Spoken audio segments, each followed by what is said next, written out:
गीता 18 के श्लोक नंबर 62 में भगवान स्वयं कह रहे हैं कि अर्जुन उस परमेश्वर की शरण में जा जिसकी कृपा से परम शांति व शाश्वत स्थान अर्थात सतलोक को प्राप्त होगा।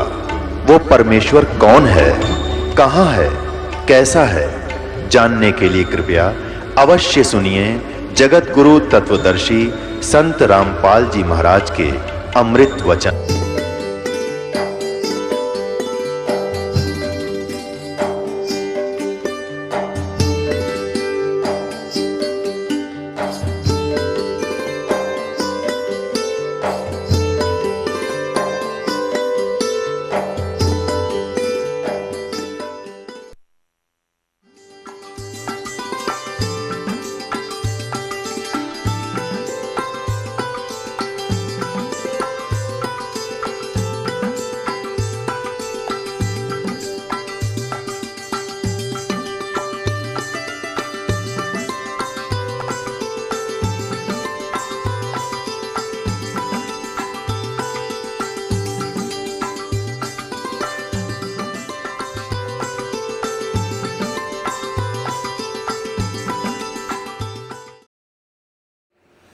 सोलह शंख पर, 16 शंख कोश पर हमारा सतलोक है। ये क्या कह रहे हैं? शंख शंखों कोश है तेरे पिया का देश। ये स्वर्गग्रह है यहाँ पर, और ये बात करे सतलोक की, शंख शंखों कोश बता रहे हैं।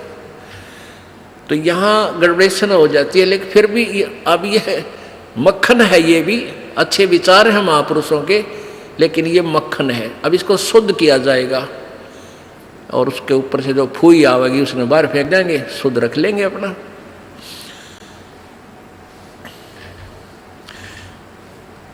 बिन सतगुर ना पाइए घर अपने कीरा बिल्कुल के, और संता शरण लाग कह तू सुरत शब्द समा। अब ये राधा स्वामी पंथ में एक घाटा जोड़ रहे हैं, बस सुरत शब्द का अभ्यास कर ले, सुरत शब्द का अभ्यास कर ले। और कैसे 2.5 घंटे सामने बैठे, 2.5 घंटे सुबह नवाकड़ के, इन ना तो सुरत का बेरा ना शब्द का बेरा। और कैसे सुरत शब्द अभ्यास होता है ये भी ना पता इनको। कहते झूठा ज्ञान ध्यान कहाँ लाओ, ये बाद विदा चतुराई। थारा ज्ञान नहीं करने का, नहीं तुम कहाँ ध्यान लगाओगे। और परमेश्वर कबीर जी की वाणी है कि कह कबीर सुनो भाई साधो, ये शब्द गुरु चित चेला रे। अब जैसे गुरु और चेले का कितना प्यार, कितना एक घनिष्ठ संबंध होना चाहिए। कह कबीर तुम चरण चित राखो, जो सुई में डोरा रे। कितना बेस्ट उदाहरण दिया, एग्जाम्पल दिया भगवान ने कि गुरु और शिष्य का इतना लगाव, इतना अपनापन होना चाहिए। जैसे सुई में धागा डाल दे, वो लटकता है, सुई के साथ ही लटकता रहेगा, और नीचे मार देगा ऐठ, वो लकड़े को नहीं क्यों करेगी। तो ऐसे अपना लगाओ अपने सच्चे गुरु में इत लगा लो।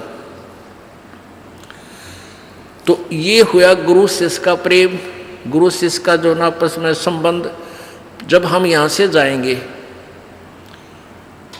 तो आपकी यहाँ से मृत्यु होगी, तो आपको गुरुजी ही इतना लगाव होना चाहिए गुरुदेव में कि हमने जो कुछ नहीं चाहिए, परमात्मा गुरुजी आज्ञा पाओ मेरे। तो वो फिर ऐसे आप सीधे वहीं पहुंच जाओगे जहाँ आशा था वासा हुई। तो अब जैसे गुरु और शिष्य का ऐसे लगाव होना चाहिए जो सुई में डोरा रे। तो ऐसे कहा कि फिर शब्द गुरु चित चेला रे। जो मंत्र गुरु जी ने आपको दे दिया वो तो तेरा शब्द, और इस मन, इस चित्त ने, इस मन ने उस शब्द जो मंत्र दे रखा है उसका चेला बना दे। इस मन को उस मंत्र का, इस सुरत शब्द समावे। तेरी सुरती, तेरी मन, तेरी आत्मा उस दिए हुए मंत्र के साथ ऐसे चिपकी रहे, ऐसा ध्यान रखे, इतना उसका सिमरण करे जो सुई में डोरा रे। यानी ऐसे सुरत और शब्द इसको बोलते हैं।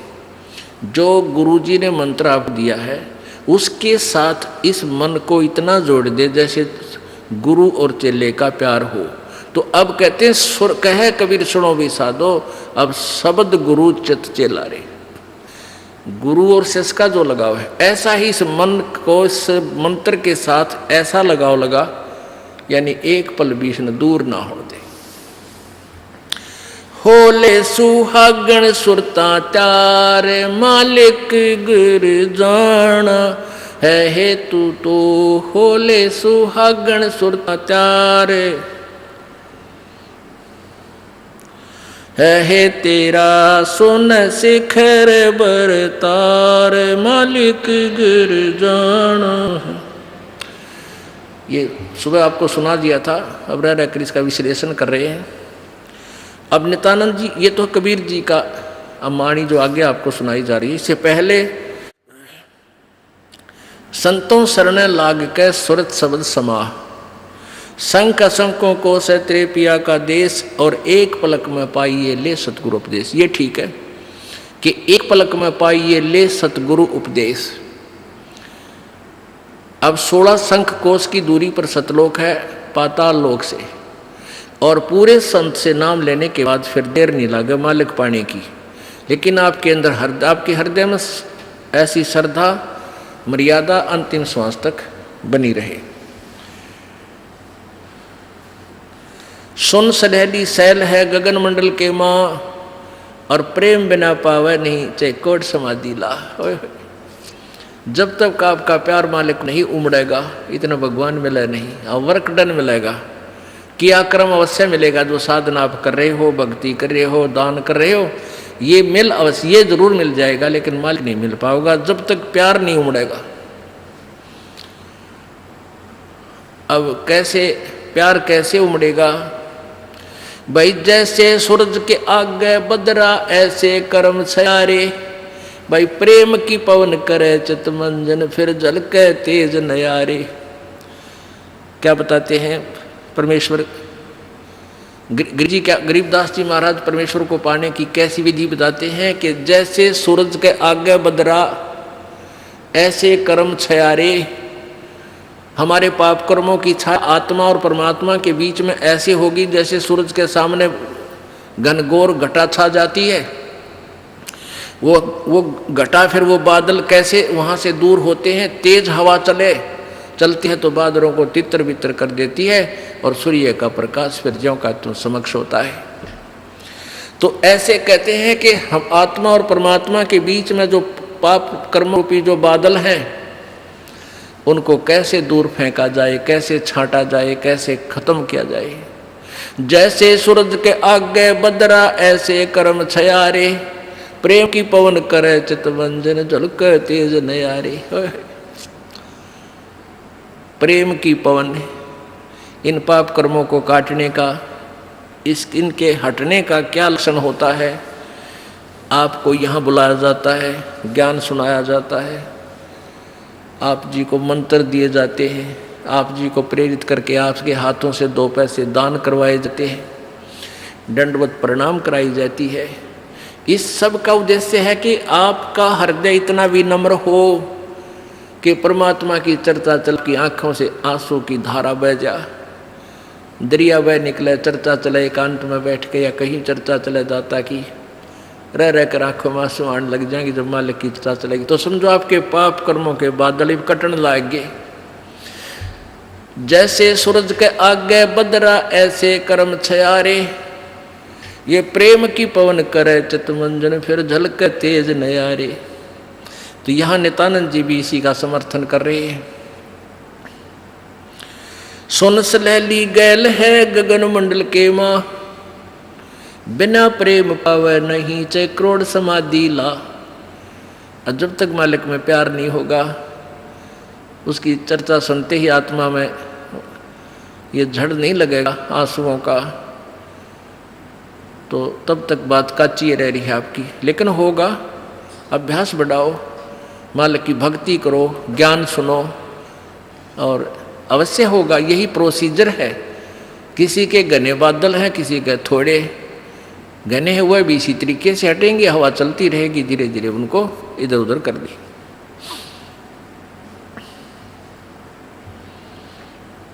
अब आपको बताया था कि जैसे नित्यानंद जी स्वर्ग स्तर के प्लेयर थे। अब जैसे डिस्ट्रिक्ट लेवल पर यानी जिला स्तर पर बच्चे खिलाड़ी खेल खेलते हैं, नियम वही होते हैं उनकी एक ही जैसे, और जो राज्य स्तर पर खेलते हैं उनके भी नियम वही होते हैं, लेकिन लाभ गणा होता है। और जो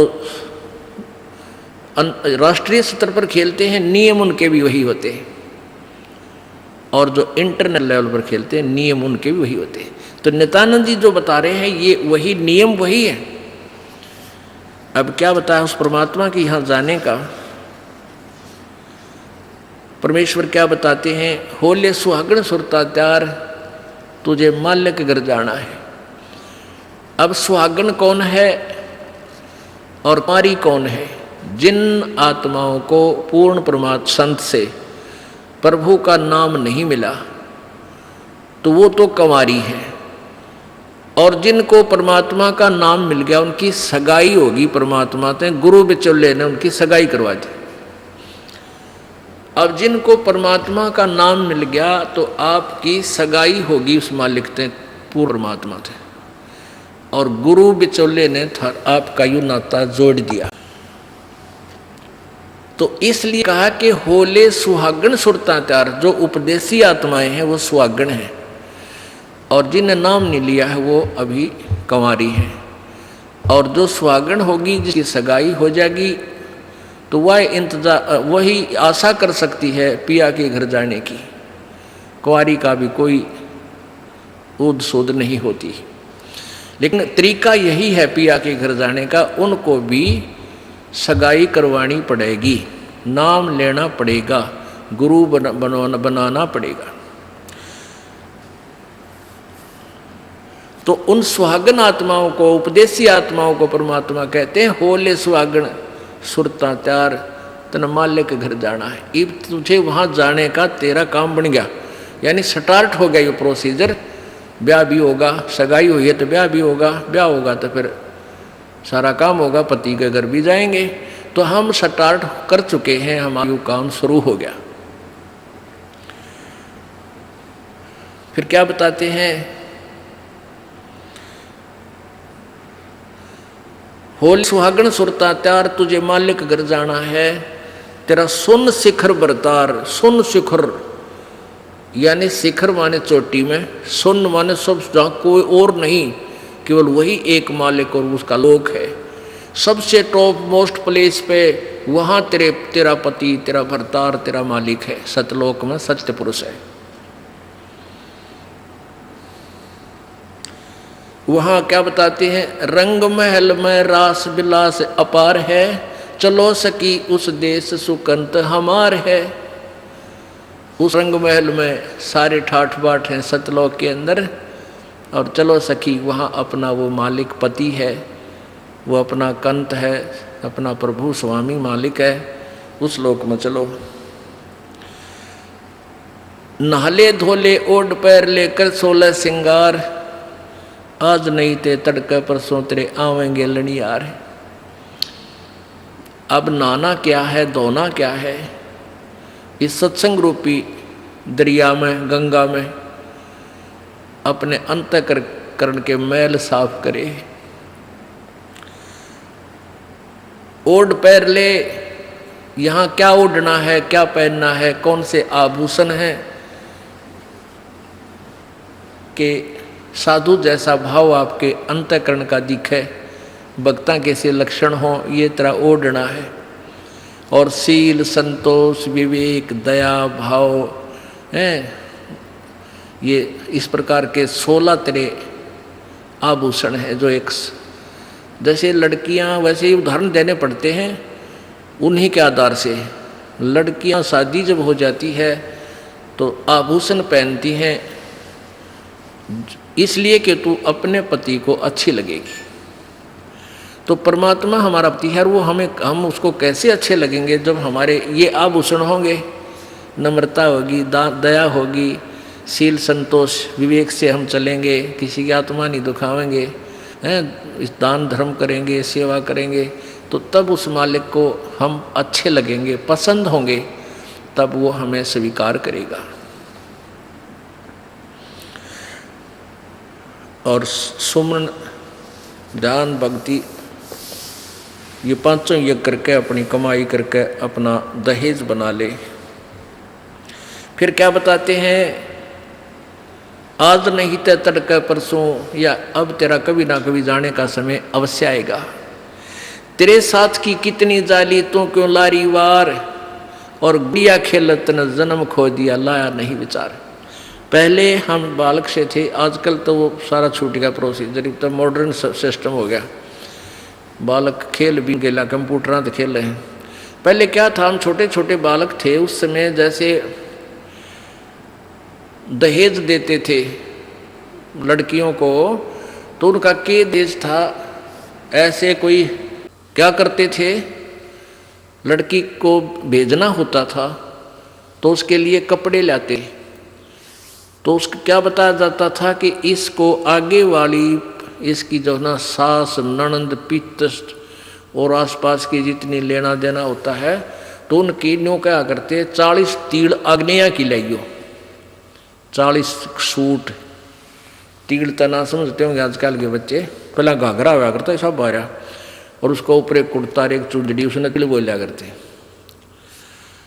तो न्यों क्या करते, ये 40, और पहले दिखाया करते उसको भेजने से पहले लड़की को, गांव की औरतें आती थी गीत गाती हुई, और वो देखा करती ये 40 तगलियाँ की हैं, ये 20 पछलियाँ की हैं, ये फलानियाँ की हैं, ये छोरी के हैं, ये दूसरे ससुरे की हैं, तो ऐसे बताते थे। तो वो छोटी लड़कियाँ होती थी ना, छोटी छोटी, पहले स्कूल स्काल कोई जाता नहीं था, वो अपने टाइम पास कराया करती, कहते गोबर बिटोड़ा करती ना। फिर वो छोटी होती तो क्या करती थी, वो छोटे छोटे टुकड़े कपड़े सिलने के बाद दर्जियों के पास हो जाते थे, उन इकट्ठे कर लेती और उनके ऐसी सतह बनता करके, और 40 तन्यारी गिनकर दगाल लेती, एक गठड़ी बांध कर उसमें, और 20 न्यारी धर लेती, न्यों का, और एक गुड़िया बना लेती, एक खिलौना बना लेती, एक गुड़िया सी खिलौने की स्त्री सी, और उस गुड़िया ने फिर गेला गुड़िया ने बांध देती गिठड़ी में, ये इसकी तीड़ अगलियाँ की, ये पछलियाँ की, और वो होते ही जिन्हें चीथड़े कपड़े टुकड़े से, और उनमें तो दूसरा कोई भाई या बहन उसी के लेवल का, 1-2 साल बड़ा छोटा, और एक आधा टुकड़ा निकाल लेता ना उसकी तीड़ मत है, उस गठड़ी मत है, वो पोटली बांध रही थी वह, तो वह रोन लग जाती वह लड़की, अरे मेरी तीड़ काट ली, 5 पीटर रोवर रोटी नहीं खावे, और ओढ़ चीथड़े ने वह तीड़ बांध रही, वो सूट बांध रही पूरा, तो बालक थी। और जब उस बेटी वाली लड़की बड़ी हो जाती है, युवा हो जाती है, और फिर उसका ब्याह हो जाता है, उसका शादी हो जाती है, विवाह हो जाता है, फिर उसको वो ओरिजिनल तिल मिल रहा है, वास्तविक तिल मिल रहे हैं, उसने वो सूट मिल लेंगे 10-20 जो भी उसके होते थे, तो फिर वह गुड़िया लेना खेला है, क्योंकि वह सैनी होगी, वो मैच्योर होगी। तो पुण्यात्माओं, परमात्मा हमें क्या बताना चाहते हैं कि तुम यहाँ जो बेटा बेटी कार कोठी संपत्ति जोड़ने में जो तुम खेल खेल रहे हो, ये गुड़िया वाला खेल है। और जब आप इतने मैच्योर हो जाओगे, आपका ज्ञान इतना स्वस्थ हो जाएगा, आपको ये पता लग जाएगा कि ये सब नकली सांग है, झूठा सुख है, अस्थायी टेम्परेरी रिलेशन है हमारा यहाँ पर, और हमारा स्थान सतलोक में है। तो फिर आप इन गुड्डा गुड़िया का खेलने की फिर इच्छा नहीं कर सकते, सपने में भी नहीं कर सकते।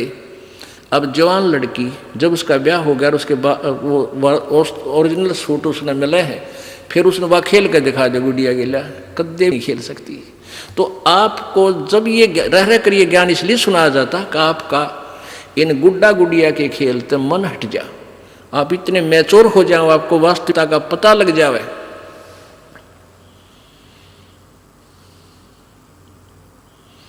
तेरे साथ किए कितनी जाली तू क्यों लारी वार, गुड़िया खेलत जन्म गवाया लाया है नहीं विचार, बालक घर जाना है। कितने ते गुड़िया खेल खेल जन्म खो दिया अपना सारा, ये कार कोठी बेटा बेटियां की जोड़ तोड़ में लगा रहा। अब उस सच्चाई से परिचित हो, फिर पुनः इन गुड़िया से नहीं खेलेंगे। अब तो चलो हैं, अब का जावे कहाँ, फिर भक्ति से ज्ञान से और कुछ ही समय दिनों में ऐसा समाधान आपका प्रभु कर देगा। बालक बच्चे भी आपके भगवान से डरने वाले, महात्मा की भक्ति करने वाले होंगे और कुछ दिनों में आपको फ्री कर देगा प्रभु। अब भक्ति करें। बच्चे इतने बुद्धिमान समझदार हो जाएंगे, भगवान से डरने वाले होंगे कि अभी माता पिता ने अपना पूरा काम कर दिया, अभी इनको डिस्टर्ब ना करो। और वो परमात्मा विश्वास करने वाले होंगे कि भी हमारा किया हमें मालिक जरूर देगा। तो इस प्रकार आपको फिर यहाँ से निकालने का एक सुअवसर परमात्मा देगा और तभी आपका मोक्ष संभव है। तो ये परमात्मा ही करवाएगा, अपने इसके चरणों में पड़ा रहना है। कैसे? द्वार धनी के पड़ा रहे, धक्के धनी के खावे, 100 काल चकजोल ही पर द्वार छोड़ ना जावे। इसका यही तरीका फार्मूला बताया है कि अपने सच्चे सतगुरु के द्वार से दूर नहीं हो जा। चाहे कितना झटके पटके काल दे, आपको छोटी मोटी हानि भी होती दी होने दे, कोई वो भी मालिक की रजा है, उसमें आपके ना ही होने में आपका हित होगा, ये सत्य मान लेना। तो फिर आपने हर पहलू को अपनाना होगा कि राज्य क्रमता राम की रजा धरे जो शीस, दास गरीब दरस परस तिन बैठे जगदीश। कच्चा हीरा कृच हुए नहीं सह गण भार, और ऐसा मन ये हो रहा वहां लिख ले करता रहे। एक हीरे की परख करने का क्या तरीका बताया है? एहरन के ऊपर एक लोहे का ऐसा थंब बसा हुआ धरती में गाड़ रखा हो, इतना ऊपर वो 8 बाई 8 इंच चौड़ा उसका ऊपर का सरफेस होता है और ऊपर तक घन इतना बारा 2 दड़ी पक्के का लोहे का डंडे में पर, और उसको न्यू मारा करें। एहरन के ऊपर लोहे के उस एहरन पर रखकर लोहे के उस पटड़े से पे हीरा रख दिया जाता है और ऊपर से घन ठोका जाता है और हीरे का निशान भी नहीं होता, वो पक्का है। और जब वो कच्चा है तो क्रच हो जाएगा, उसमें निशान पड़ जाएगा, टूट फूट जाएगा। तो कहते परमात्मा तुम्हारा वहाँ ऐसे परीक्षा लेगा, आपको यहाँ से पार करने के लिए ऐसे घण मार के देखेगा। कच्चा हीरा क्रच हुए नहीं सह घण भार, नहीं सह घण मार, और ऐसा मन यू हो रहे जहां फिर लेखा ले करता रहे। तो परमात्मा बताते हैं कि समझा है तो शर दर पाओ, बहुर नहीं रे ऐसा दाओ। बोलो सतगुरुदेव। राम नाम रटते रहो जब तक घट में प्राणे, कभू तो दीन दयाल के बिनक पड़ेगी कान।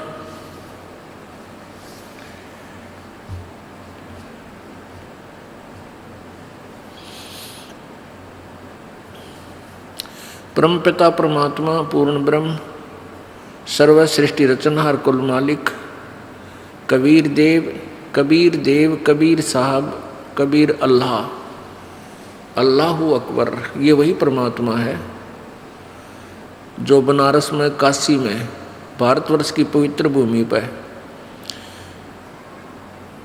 120 वर्ष तक रह करके अपने तत्व ज्ञान का प्रचार किया और एक जुलाहे की भूमिका की, और साथ में वो परमात्मा पूर्ण ब्रह्म है और एक तत्वदर्शी संत का रोल भी किया। यथार्थ ज्ञान का प्रचार करने के लिए वो परमेश्वर सतलोक से चल कर आते हैं अपने निज स्थान तक। वो परमात्मा हमें याद दिलाते हैं कि तुम यहाँ के रहने वाले नहीं हो और तुम भूल चुके हो अपने निज स्थान को, जहाँ तुम रहते थे वहाँ तुम बहुत सुखी थे, या कोई सुख नाम की वस्तु तुम्हें नहीं है। प्रत्येक प्राणी सुख की खोज में लगा हुआ है। कोई तो जिसके संतान नहीं है वो सोचता है कि मेरा संतान हो जाए मैं सुखी हो जाऊंगा। जो निर्धन है वो सोचता है मैं धनवान हो जाऊं मैं सुखी हो जाऊंगा।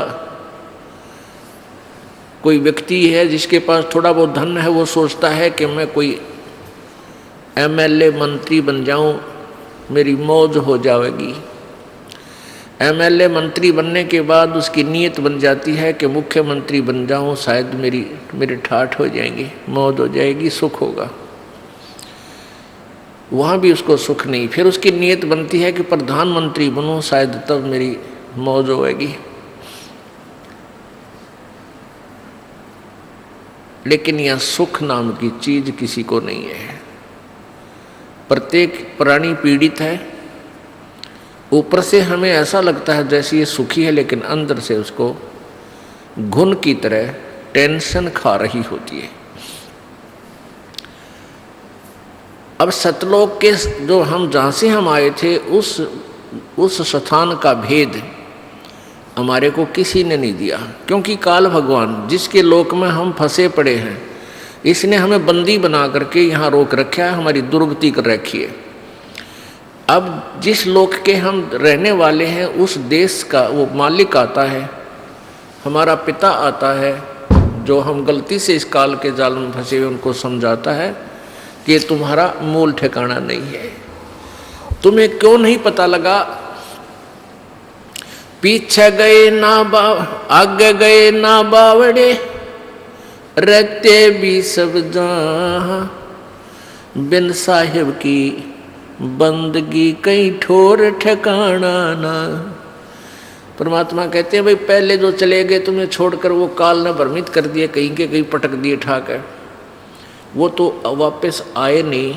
यूँ बताने के लिए आगे बहुत बुरी दुर्गति है, और जो रह रहे हैं शेष ये भी चले जाएंगे, ये भी मर जाएंगे। साथी हमारे चले गए, हम भी चालन हारे, कोई कागज में बाकी रह रही, तात लगी है वार। अब यह इतने दुखी हैं हम, जिसकी मृत्यु होगी उसको तो हम सोच लेते हैं मर गया भाई, मर गया, कोई बात नहीं, इसका अंतिम संस्कार करो और क्रिया करके फारिग हो गए। शेष बचे हुए ये सोचते हैं हम अभी नहीं मरेंगे। परमात्मा कहते हैं विचार करो, जैसे वो चले गए वो भी यही सोचे हुए थे, हम अभी नहीं मरेंगे।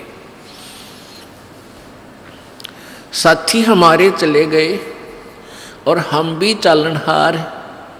परमेश्वर अपने ऊपर ही ये सब उदाहरण दे करके हमें समझाना चाहता है। और कोई कागज में बाकी रह रही, तात लाग रही वार। अभी तेरे सांस शेष हैं प्रभु के कागजों में, इसलिए तू शेष बचा है। जिस दिन वो कागज पूरे हो जाएंगे, 1 सेकंड ना घर वाले रखें और तो रखेगा कौन? तो क्या बताते हैं कि आगे गए ना बावड़े, बावड़े माने वापस नहीं आए, और रहते भी सब जहां, और बिन परमेश्वर की बंदगी की तरह ठोर ठिकाना ना। आज आपने अपना घर, अपना देश, अपने बच्चे अपना ठिकाना मान रखा है कि हम यहाँ रहते हैं, ये हमारा ठिकाना है, और कल मृत्यु हो जाती है। कहाँ गए? पुण्यकर्मी स्वर्ग में, पाप किए हैं फिर स्वर्ग में जब पुण्य समाप्त हो जाएंगे फिर नरक में, और जब नरक वो पाप नरक के जितने भोगने हैं वो भोग पूरे हो जाएंगे, समाप्त हो जाएंगे, फिर पृथ्वी पर गधे की योनि में, गधे की योनि का जो संस्कार पूरा हुआ फिर कुत्ते की योनि में, कुत्ते का पूरा हुआ फिर दूसरे की योनि में। कितना ठोर ठिकाना ना स्वर्ग में ठोर ठिकाना, ना नरक में ठोर ठिकाना, ना मनुष्य जीवन में ठोर ठिकाना, ना देवता रूप में तेरा ठोर ठिकाना, क्योंकि यहाँ तो जन्म और मृत्यु का अटल विधान है। एक ऐसा स्थान है जहाँ जाने के बाद फिर मृत्यु नहीं होती, वहाँ कोई दुख नहीं, वहाँ बुढ़ापा नहीं और मृत्यु नहीं। ये 2 दुश्मन है इस प्राणी के। एक तो वृद्धावस्था, सबसे भयंकर दुख है वृद्धावस्था। अब कोई रोग हो गया, उसका ट्रीटमेंट हो जा, इलाज है। इस वृद्धावस्था का कोई इलाज नहीं। इसका इलाज है लेकिन ये प्रोसीजर लंबा है। परमात्मा के चरणों में आवे, पूर्ण ब्रह्म की साधना करे, परम संत से लेकर आखिरी सांस तक सच्चे दिल तो भक्ति करे तो बुढ़ापे में आने वाली आपदाएं बहुत हल्की हो जाएंगी, बहुत फर्क पड़ जाएगा। लेकिन रहेगी वृद्धावस्था, उठा जा ना बैठा जा, पर इतना फर्क हो जाएगा, चीस भड़क कम हो जाएगी, इतना राहत आपको अवश्य देगा। परमात्मा की भक्ति से राहत मिलेगी। और न मृत्यु का विकल्प यहाँ पर एक ऐसा स्थान है सतलोक, जहाँ हम रहा करते थे, वह ना मृत्यु होती थी ना वृद्धावस्था होती थी। ओए होए, हम उस सुख सतल को छोड़कर इस काल के लोक में दुख सतल पर आ गए। इस काल भगवान ने हमें इतना भ्रमित कर दिया, मिसगाइड कर दिया कि हम अपने मूल ठिकाने को इतना भूल गए, अब विश्वास भी नहीं होता कि भगवान खुद आके बताएंगे कि और स्थान है यहाँ इनसे आगे, तो मन मानने को तैयार नहीं होता। काल यही चाहता है कि ये भूल जाओ उस भगवान को, कहीं ये यहाँ से निकल ना जावे, क्योंकि काल भगवान जो यहाँ का मालिक है, ब्रह्म, जिसको ज्योति निरंजन भी कहते हैं, उसको श्राप लगा हुआ है। 1 लाख मानव शरीरधारी प्राणियों का नित आहार करता है, इसलिए उसने ये अपने खाने के लिए अपने तीनों पुत्रों से, रजगुण ब्रह्मा से, सतगुण विष्णु से, तमगुण शिव जी से, इनसे यहाँ व्यवस्थित किया हुआ है, अपना यू बाग लगा रखा है। रजगुण ब्रह्मा के प्रभाव से सभी प्राणी संतान उत्पत्ति करते हैं, विवत्सय बाई फोर्स करवाता है। और सतगुण विष्णु जी के प्रभाव से एक दूसरे में मोह ममता इतनी जकड़ दी जाती है, जीव के बस का नहीं। और तमगुण शिव जी हमारा संहार कर देता है। तो ये काल भगवान नहीं चाहता कि कोई प्राणी परमात्मा के बारे में जान सके, भ्रमित ज्ञान करवाता है, अपने दूत संत भेज के उल्टा ज्ञान की कथा सुनवाता है, पूरे समाज को शास्त्र विरुद्ध ज्ञान से रंगवा देता है। परमेश्वर स्वयं आते हैं और अपने तत्व ज्ञान का वो प्रचार स्वयं ही करते हैं, अपनी महिमा आप बताते हैं, अपने सतलोक के विषय में जानकारी देते हैं। उस सतलोक में हमें कितना सुख है। शंखों लहर मेहर की उपज कहर नहीं जा कोई, दास गरीब अचल अविनाशी सुख का सागर सोई। शंखों लहर मेहर की उपजे और कहर नहीं जा कोई। ओए होए, दास गरीब अचल अविनाशी सुख का सागर सोई। अब कभी कभी एकांत में अकेले बैठे हों, एक बार एक ऐसी हिलोर उठती है आत्मा में, इतना आनंद आता है उस समय कि कोई भी दुश्मन शत्रु नहीं लगता, कोई बुरा नहीं लगता, सब अपने से लगते हैं। और वो आनंद एक विशेष आनंद होता है। वो कुछ ही क्षणों के लिए रहती है, फिर तुरंत चली जाती है, फिर कोशिश करने से भी सेट नहीं हो पाते हैं। उसके जाते ही फिर कहर की लहर शुरू हो जाती है, उसको ऐसे कर दूंगा, उसको ऐसे कर दूंगा, उसने मेरी हानि कर दी। भाई लड़की नहीं ब्याही गई, किसी की बेटी की ब्याह हो गया तो बेटी का बालक ना होए, भगवान क्या होगा, कहीं वो छोड़ ना दें। और इसी प्रकार ना जाने बिना गिनती की टेंशन और वो कहर की लहर प्रारंभ हो जाती है। परमात्मा कहते हैं उस सतलोक के अंदर, गरीबदास साहिब जी बता रहे हैं, आंखों देखा कबीर परमेश्वर की कृपा से गरीबदास जी महाराज जी ने सतलोक के दर्शन किए थे और परमात्मा को देखा था। उन्होंने आकर बताया था कि हम सुल्तानी नानक तारे दादू को उपदेश दिया, जाति जुलाहा भेद न पाया वो काशी माए कबीर हुआ। वही गरीबदास साहिब जी आंखों देखा हाल बता रहे हैं कि शंखों लहर मेहर की उपजे कहर नहीं जा कोई, और दास गरीब अचल अविनाशी सुख का सागर सोई। वो सुख का सागर है। अब पुण्यात्माओं, सत्संग ज्ञान से ज्ञान होता है। पहले हमने अज्ञान सुना था, वो अज्ञान सेट हो गया हमारे हृदय में, वो सच्चा मान लिया हमने। अब इस तत्व ज्ञान को सुनोगे रह रह कर, ये भी आपको कुछ दिनों में सेट हो जाएगा और ये सत्य है, ये सत्य ही सत्य महसूस होगा। पहले असत्य को हम सत्य मान बैठे थे, तो इस ज्ञान से ही आपको ये ज्ञान होगा। अब मृत्यु तो एक दिन होनी है और इसका कोई फिक्स भी कोई नहीं, अंदाजा ला रखा हमने कि भाई 100 वर्ष तक आदमी व्यक्ति मानव शरीर रह सकता है, लेकिन ये 60-70 वर्ष के बाद तक ये शरीर भी जान का झाड़ हो जाएगा। वो जीवो चाहे ना जीवो 70 साल पाछे, तो वो तो ठीक है, लालच छूटा को ना, मरा जाता को नहीं, जीव प्यारा सब ने लगे है, चाहे 100 वर्ष का भी हो गया, नहीं सोचा और जी जाऊं। तो ऐसी भावना क्यों है हमारे अंदर? क्योंकि हम ऐसे लोक में रहा करते थे, वहां मृत्यु नहीं होती थी और वो आत्मा को आज भी खटक रही है, भाई मरना नहीं चाहिए। हम सतलोक में रहते थे, वह मृत्यु नहीं होती थी। तो इसलिए अब भी इस आत्मा को न्यू लगा है, यो क्यों मर गए, हम क्यों मर रहे हैं, ये मरना नहीं चाहिए। तो ये बीमारी तो, इसका विकल्प तो यहाँ है ही नहीं, यहाँ तो हार्ड एंड फास्ट रूल है, अटल नियम है यहाँ का, जो जन्मा सो मृत्यु होगी, मृत्यु होगी उसका जन्म जरूर होगा। और सतलोक में ये नियम है कि वहाँ पुनर्जन्म नहीं है,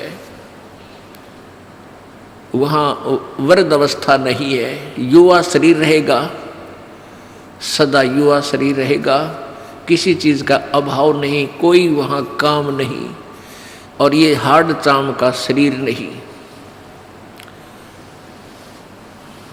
पुण्यात्माओं, ज्ञान से ही ज्ञान होता है, सुनने से ही ज्ञान होता है, सत्संग से आपको प्रेरणा मिलती है कि हम अपनी मृत्यु तो होनी ही है, अवश्य होनी है। तो क्यों ना हम अपना पूरी टारगेट, पूरा उद्देश्य सच्चे दिल से सतलोक जाने का बनाए, क्योंकि इस ज्ञान से आपको ये प्रमाण मिलेंगे, 100 प्रमाण देगा ये दास आपको कि ये लोक अपना नहीं है, अपना लोक सतलोक है। और उस सतलोक को किस किस ने सेकंड किया है, किस किस ने समर्थन किया है, खुद परमेश्वर ने आके बताया कबीर जी ने। और फिर कबीर परमेश्वर जी ने अपनी प्यारी आत्माओं, जो अश्रेष्ठ आत्माएं होती हैं, उस समय अच्छी आत्माएं होती हैं, उनको अपना गवाह बनाया, उनकी आत्मा को सतलोक लेकर गए, उस प्यारी आत्माओं को सचखंड दिखाया, अपना वास्तविक वहाँ परिचय कराया, समर्थता का ज्ञान कराया, वहाँ का सुख से परिचित करवाया, फिर उनको वापस शरीर में छोड़ा, जनता में वो अपना ज्ञान प्रचार करवाया। उन्होंने सभी ने एक जैसा ही मार्ग बताया है, जैसे आदरणीय धर्मदास साहिब जी बांधवगढ़ वाले, आदरणीय मरुकदास साहिब जी, आदरणीय दादू साहिब जी, आदरणीय नानक साहिब जी, जिससे सिख धर्म का उत्थान हुआ, आदरणीय गीसादास साहिब जी, आदरणीय गरीबदास साहिब जी, इन सभी पुण्यात्माओं ने परमात्मा को पाया। इन्होंने सचखंड सतलोक आँखों देखा और फिर वापस आकर के उस अनुभव की आँखों देखे, उस परमात्मा की शक्ति समर्थता का अपने अमरवाणी में कलम तोड़ विवरण किया। हम देखा सो साच है और सकल प्रपंच, गरीबदास साहिब जी कहते हैं हमने जो देखा वो सत्य है, बाकी जो कह रहे हैं वो सब प्रपंच झूठ बोल रहे हैं।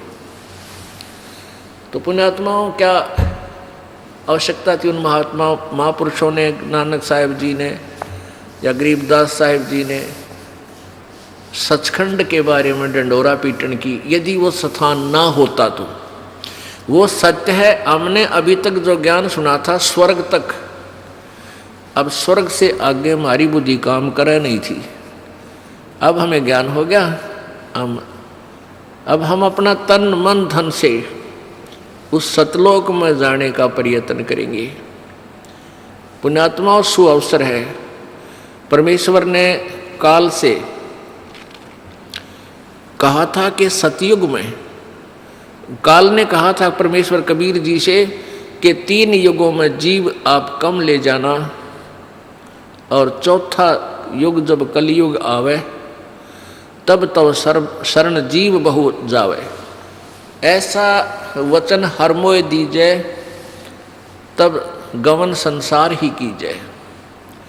काल ने कहा था प्रभु 3 युगों में, सतयुग त्रेता द्वापर में आप अधिक प्राणी सतलोक मत ले जाना, और चौथा युग जब कलयुग आएगा तब आप कितने ही प्राणियों को सतलोक ले जाना। तो परमात्मा ने कहा ठीक है तथास्तु। तो उस परमात्मा के उस वचन अनुसार, और काल ने भी अपने मुख से ही कह दिया कि कितने जीव ले जाना। लेकिन एक और प्रार्थना की थी कि जो आपके ज्ञान को स्वीकार करे आप, वो आपका, और जो आपके ज्ञान को स्वीकार नहीं करे, मेरे ज्ञान को स्वीकार करे, वो हमारा। आप उसको बाय फोर्स मत ले जाना, अपना ज्ञान दे करके अपना बनाना। तो इसलिए पुण्यात्माओं, अब जो परमात्मा की इस अमर वाणी पर जो विश्वास करेगा वो परमात्मा का हो जाएगा, और जो इस वाणी को नहीं समझेगा वो काल का है, वो काल का रहेगा। जैसे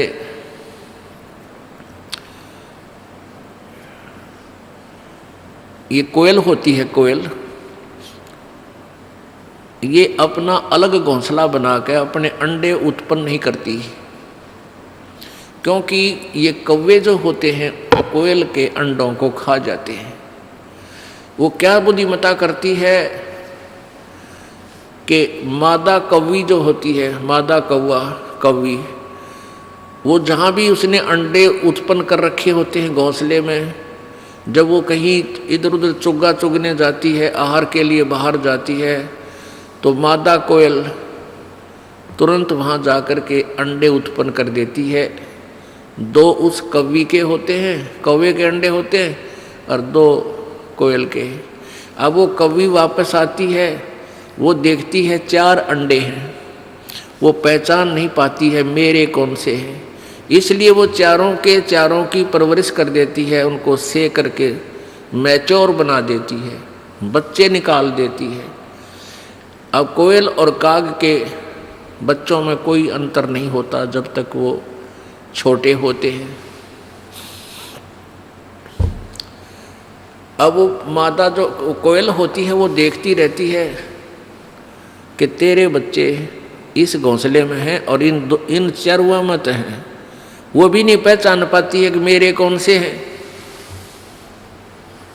जब वो बच्चे कुछ उड़ने लग जाते हैं, दूर दूर तक उड़कर वापस आते हैं, वो देख लेती है कि अब ये सैर सपट्टा करने लायक गए, तो फिर वो दूर वृक्ष पर बैठ गए अपनी बोली बोलती है, कुहू कुहू कुहू। जो कोयल वाले बच्चे होते हैं वो अपनी माँ की बोली को पहचान जाते हैं, वो ऐसे ऐसे करते हैं। और कौवे वाले का बामा भी कोनी, वो तो बेड़ा के बीन बजाई जा रही है। अब काग वालों के बच्चों, काग वाले बच्चों के उस वाणी का प्रभाव नहीं हो रहा, और कोयल वालों का हो गया। उन्होंने देखा कि ये आवाज़ उधर से आ रही है, तो वो कोयल वाले बच्चे उड़कर उस आवाज़ की तरफ चल पड़ते हैं, और कोयल फिर उड़कर कुहू कुहू करती हुई आगे को चल पड़ती है। पीछे उसके पीछे कौवी भागती है कि मेरे बच्चे गए। अब पीछे से कौवी भी उड़ती है उस अपने बच्चों को के पीछे कि मेरे बच्चे गए। वो कोयल बोलती हुई दूर तक चली जाती है, वो बच्चे भी उस कोयल की आवाज़ सुनकर उसके पीछे पीछे दूर तक चले जाते हैं। वो कौवी वापस आ जाती है कि ये तो गए सो गए, कहीं उन मेरे दूसरे बच्चों को कोई हानि ना पहुंचा दे। वो पीछा छोड़ देती है और वापस आ जाती है। पुण्यात्माओं, इस परमेश्वर की वाणी को काग वाले यानी काल वाले नहीं समझेंगे। ये तो परमेश्वर के बच्चे, कोयल वाले बच्चे इसको तुरंत समझ जाएंगे। उनको अग्रम मग्रम नहीं हो सकती, क्योंकि इतने प्रमाण दास दे देगा, इस मन पापी को गुंजाइश नहीं रहेगी बकवाद करने की। और फिर भी नहीं कोई मानता है तो वो कोयल का नहीं, परमात्मा का नहीं, वो तो कौवे का है, काल के ही जाल में धक्के खान का है। शंखों लहर बिहर की उपजे और कहर नहीं जा कोई, दास गरीब अचल अविनाशी वह सुख का सागर सोई। गीता जी अध्याय नंबर 15 के श्लोक नंबर 1 से लेकर 4 में इनमें बताया गया है कि ये उल्टा लटका हुआ संसार रूपी वृक्ष है।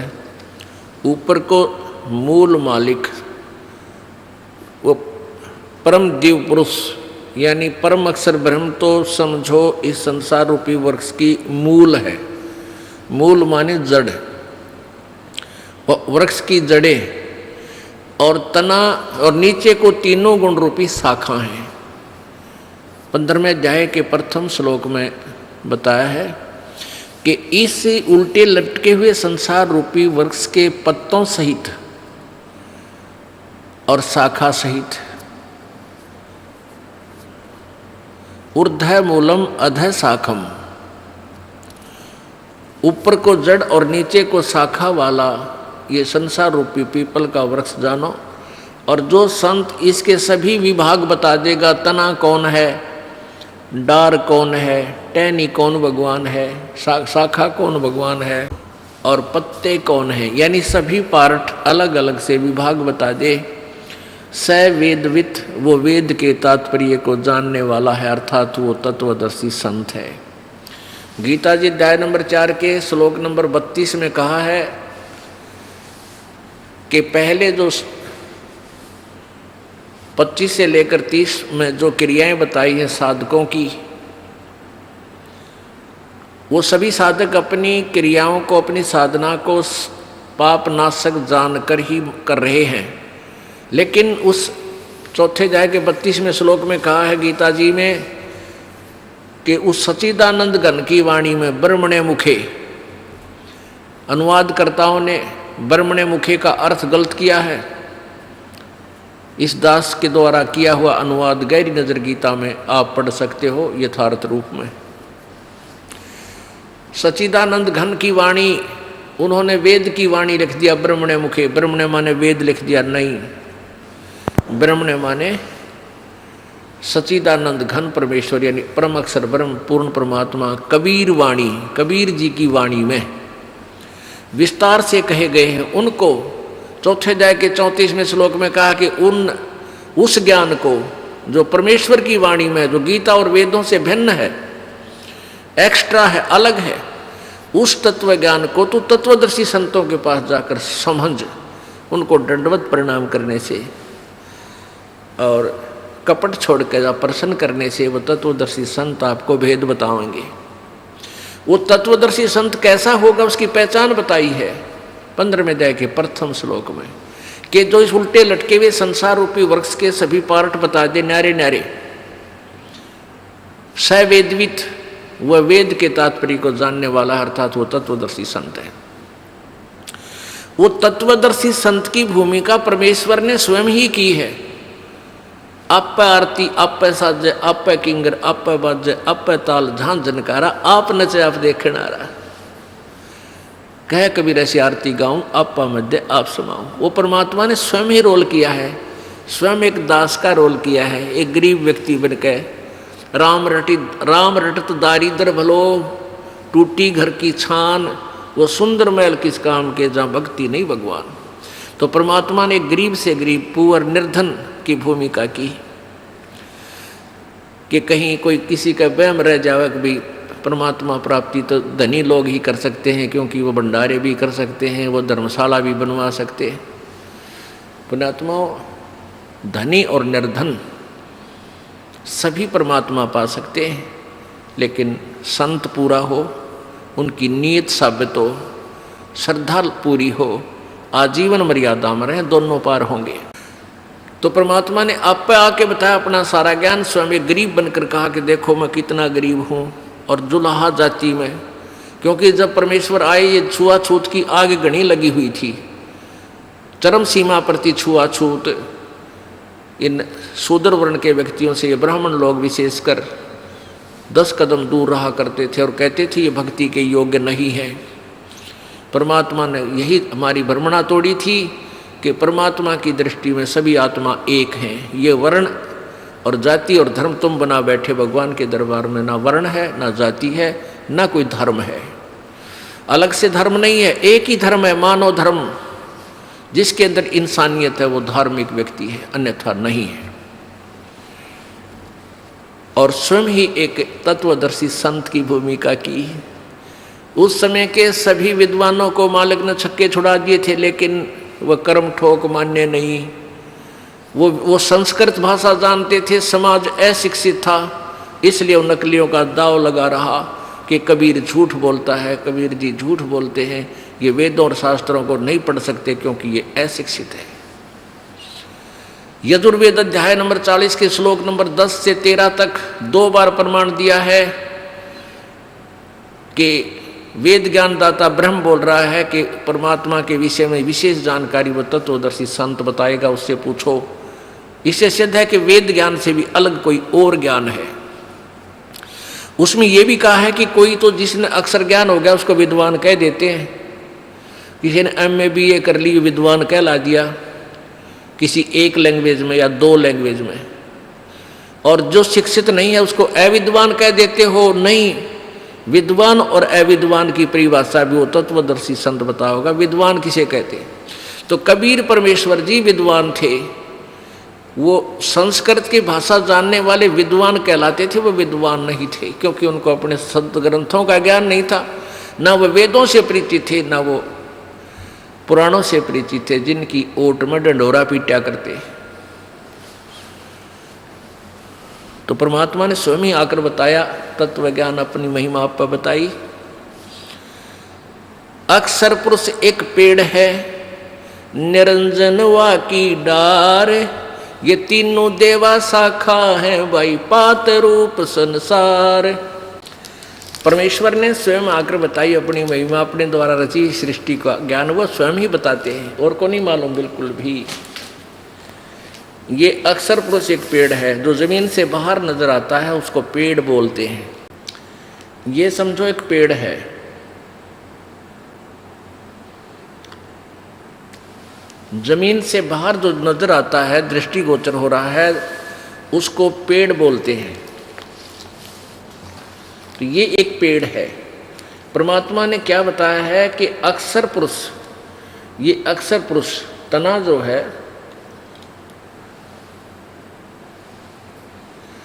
ये तो तना है, और निरंजन ये ब्रह्म है, ज्योति निरंजन काल, ये अक्षर पुरुष, सरब्रह्म, सरपुरुष या काल ब्रह्म, इसी को कहते हैं। अक्षर पुरुष एक पेड़ है, निरंजन ज्योति निरंजन भी इस ब्रह्म को बोलते हैं। निरंजन वाकी डार, और तीनों देवा शाखा है, भाई पात रूप संसार। अब क्या बता रहे हैं?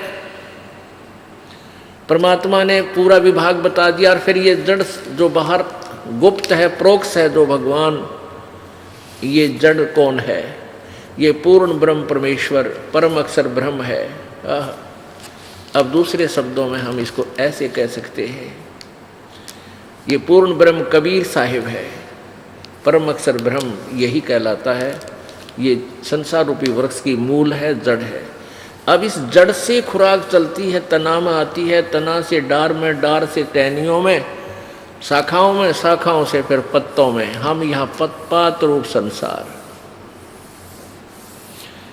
अपने आत्मा, ये तत्वदर्शी संत की भूमिका, तत्वदर्शी संत की पहचान बता दी। परमेश्वर यानी गीता बता रही है, गीता जी में ये विवरण है कि तत्वदर्शी संत वो होगा, 15वें अध्याय के प्रथम श्लोक में गीता जी में, जो उल्टे लटके हुए संसार रूपी वृक्ष के पूरे विभागों सहित बता देगा, वो तत्वदर्शी संत है। अपने आत्मा, कई अनजान व्यक्ति क्या कहते हैं कि हमारे भक्तों को उल्हाना देते हैं कि तुम्हारे गुरुजी ब्रह्मा विष्णु महेश को सत्कार नहीं देते हैं, उनको छोटा बताते हैं, उनका पूजा को मना करते हैं। पुण्यात्माओं, जब तक वो ज्ञान नहीं सुनते तब तक कैसा बोल रहे हैं। जिस दिन इस ज्ञान से परिचित हो जाएंगे, ये दास क्या बताना चाहता है, दांतों तले उंगली दबाएंगे और पछताएंगे अपने उन बोले हुए वचनों पे। एक भक्त आया, 15 दिन पहले की बात है कि जी मैं ब्रह्मा विष्णु महेश का कट्टर पुजारी था, विष्णु और शिव का। आपके विषय में एक भक्त ने बताया तो मुझे बहुत बुरा लगा। आपका एक चैनल के ऊपर इस प्रोग्राम मैंने देखा, आप जो बताने लगे तो मैंने आपको बहुत बुरा भला कहा, बहुत गालियां दी, लेकिन फिर भी मैं जल भूनकर भी सुनता रहा तो मेरी चौंध टूट गई। मेरा मोतियाबिंद का ऑपरेशन हो गया, मैं अक्षमा याचना करता हूँ, मैंने ऐसे परम संत को और कुछ शब्द बोल दिए, क्या मेरा उद्धार हो सकता है? तो पुण्यात्माओं, परमेश्वर कबीर जी कहते हैं कि पूत पिता से बेमुख होई तो भी पिता जानमल होई। कि पिता से बच्चा जैसे शराब पी रखी किसी लड़के ने, और पिताजी समझाने की चेष्टा करता, उसको बुरा भी बोल देता है, उसके ऊपर हाथ भी उठा देता है कि उस शराबी ने बेरा नहीं बोली, पूछने तू कहाँ के बोल रहा है। तो जब उसके शराब नशा उतर जाता है, पिताजी फिर भी उसको सीने से लगाता है, उसको अपना बेटा बुरा नहीं लगता, उसको ना बेटी बुरी लगती। तो ऐसे ही आप इस चीज़ से परिचित नहीं हो, इस दास को ये ज्ञान हो गया कि आप दो नहीं हो, ना आप अलग नहीं हो, ना हिंदू अलग है, ना मुसलमान अलग है, ना सिख अलग है, ना ईसाई अलग है। आपका कोई शत्रु नहीं है, काल ने हमें शत्रु बना रखा आपस में विभाग करके। ये यही चाहता है कि डिवाइड एंड रूल, इनकी आपस में दुर्गति होती रहे, ये भगवान से भूल जाएं और उस अज्ञान आधार पर एक दूसरे के साथ लट्ठम लट्ठा रहें। लेकिन परमात्मा का ज्ञान ये सब अंधेरा हटा देगा और फिर हम पहचानेंगे हम कौन है, कहाँ से आए। बहुत आंखों में पानी आ गया उस बच्चे के, युवा लड़का था, 25-26 वर्ष का, 30 का होगा, और कहे जी क्या मेरी सचमुच अक्षमा होगी? माँ बेटा हो गया, आप भक्ति कर, कोई दिक्कत नहीं।